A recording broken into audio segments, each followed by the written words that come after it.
Hello दोस्तों, क्या हाल है आप लोगों के। आई होप आप लोग बहुत बढ़िया होंगे। मस्तान ऑफिशियल में आपका फिर से बहुत बहुत स्वागत है।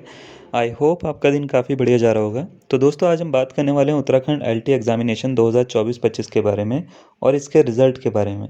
जैसा कि आप लोगों को पता है कि इसके ऊपर जो है वो अभी कोर्ट केस चल रहा है, जिसमें आज 6 दिसंबर यानी कोर्ट केस में सुनवाई होनी थी और हुई भी है। तो इसमें क्या-क्या चीज़ें आई हैं, क्या-क्या चीज़ें हुई हैं, उन सब के बारे में हम बात करने वाले हैं। कोर्ट केस में जो आपको अगर नहीं इन्फॉर्मेशन है, तो गेस्ट टीचर के द्वारा जो है वो एक कोर्ट केस किया गया है, जिसमें वेटेज की मांग करी गई है। इसमें 2 नियमावली उन्होंने कोर्ट में रखी हैं और दोनों में जो है वेटेज पॉइंट की बात हुई है। एक नियमावली में 1.5 पर ईयर के हिसाब से, एक्सपीरियंस के हिसाब से वेटेज पॉइंट की बात हुई है और दूसरी नियमावली में 2 मार्क्स पर ईयर के हिसाब से जो है बोला गया है। 2006 या 9 की नियमावली है वो, 9 की या 6 की, जिसमें ये बात हुई है कि हमको वेटेज पॉइंट देने चाहिए और अधिकतम 25 जो हैं वो वेटेज पॉइंट वो मांग रहे हैं, जब अगर आपको 12.5 या 13 साल का एक्सपीरियंस है उसके अकॉर्डिंग। ठीक है, जिसके ऊपर काफ़ी सारी चीज़ें हो रही थी और अभी जो है आपको पता होगा कि आज 6 दिसंबर है, आज की जो है डेट दी गई थी। तो इसमें देखिए क्या हुआ है, क्या-क्या नहीं हुआ है, मैं पूरी की पूरी बातें बताता हूँ। तो कोर्ट केस की बात करें तो ये रंजीत करकी हैं, ये हैं गेस्ट टीचर और इन्होंने जो है वो कोर्ट केस किया है। ठीक है, और स्टेट ऑफ उत्तराखंड, ये देखिए पूरा का पूरा इसमें बीडी पांडे वगैरह इन सब की इन्फॉर्मेशन लिखी हुई है।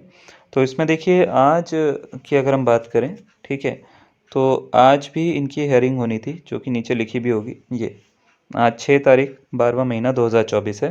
ठीक है, इनकी हेयरिंग जो है वो आज होनी थी, जिसमें जस्टिस जो थे वो हमारे राकेश थपलियाल जी ही हैं। ठीक है, तो अभी यही इसको जो है वो सिंगल बेंच में इसको देख रहे हैं। ठीक है, तो हियरिंग में इस बार क्या था कि इंटरवेंशन को पिछली बार बोलने का मौका नहीं दिया गया था। मतलब काफ़ी सारी कोशिश करी गई थी, बट वो मौका ही नहीं मिला इंटरवेंशन को बोलने का। और जो आयोग के जो तरफ से वकील जो करे गए हैं, वो ज़्यादा कुछ अच्छा पक्ष रख नहीं पा रहे हैं।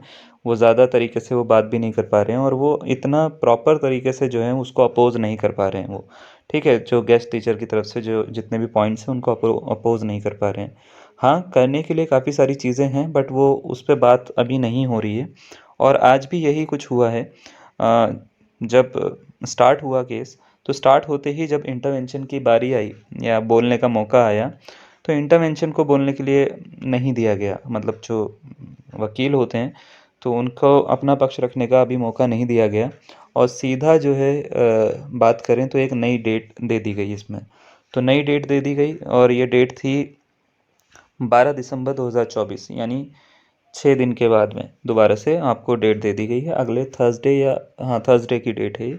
ठीक है, तो थर्सडे की आपको डेट दे दी गई है और आपसे ये बोला गया है कि दोबारा से आप आइएगा और 12 दिसंबर को आइएगा। 12 दिसंबर को आपकी सुनवाई होगी। तो अगर मौका नहीं मिलेगा तो उसमें काफ़ी सारी दिक्कतें आ जाएंगी अपना पक्ष रखने में भी। तो कोशिश यही करी जा रही है कि इंटरवेंशन की तरफ से उनको अपना पक्ष रखने का मौका मिले और जो आयोग की तरफ से जो वकील करे गए हैं, उनकी एक बार उनको थोड़ा सा पक्ष और विपक्ष की बात जो है वो थोड़ा सा ज़ोरदार तरीके से वो अगर रखेंगे तो उसमें फ़ायदा ज़्यादा है। एलटी की अगर हम बात करें, गेस्ट टीचर का जितना मजबूत पक्ष है, उससे कहीं ज़्यादा पक्ष जो है वो एलटी अभ्यर्थियों का है।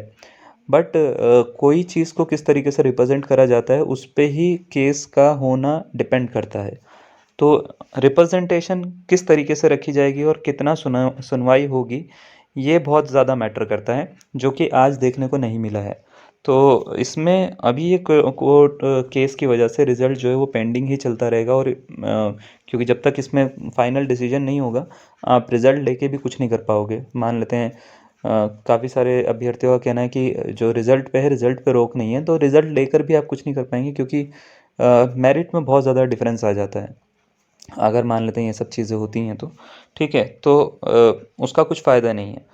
तो अभी बात यही है कि 12 तारीख को उन्होंने दोबारा डेट दे दी गई है और इसी तरीके से चलता रहेगा तो वो डेट पे डेट चलती रहेंगी। तो इसमें पक्ष मजबूत होना ज़रूरी है, इसमें अभ्यर्थियों को मजबूत होना ज़रूरी है।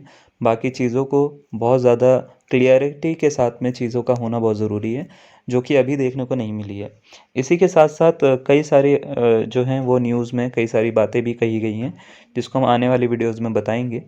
और अभी जो चीज़ आ रही है वो एक बस वो डायलॉग याद आ रहा है, तारीख पे तारीख, तारीख पे तारीख, तारीख पे तारीख वाला, सन्नी देओल का। ठीक है, तो वो यहाँ पे अभी मिल रही है। अब 12 तारीख को देखना ये रहेगा कि क्या ये पक्ष रखा जाएगा या नहीं रखा जाएगा, और क्या मौका मिलेगा या नहीं मिलेगा अभ्यर्थियों की तरफ से बोलने का। और अगर नहीं मिलता तो वो क्या दोबारा से डेट दी जाएगी या कुछ और इसमें होगा, ये सारी की सारी बातें हैं। ठीक है, तो अभी आज के लिए इतना ही है। बाकी ये जो है वीडियो है, ये हम आपको टाइम टू टाइम देते रहेंगे, आपको ज़रूर बताते रहेंगे क्या हो रहा है क्या नहीं हो रहा है। फेक न्यूज़ या फेक जो है आपको दिलासा बिल्कुल नहीं देंगे कि हाँ ये चीज़ हो रही है और ये चीज़ नहीं हो रही है। जितना हो रहा है बस उतना ही बता रहे हैं। ठीक है, तो ये चीज़ें हो रही हैं और इतना ही बता रहे हैं आपको। ठीक है, तो बाकी जो है आप चैनल से जुड़े रह सकते हैं, आपको बताया जाएगा कि क्या क्या चीज़ें हो रही हैं, क्या क्या नहीं हो रही है, और क्या क्या कदम आपको उठाने चाहिए, उसके ऊपर भी आप थोड़ा सा सोच सकते हैं। ठीक है, तो आज के लिए इतना ही, धन्यवाद।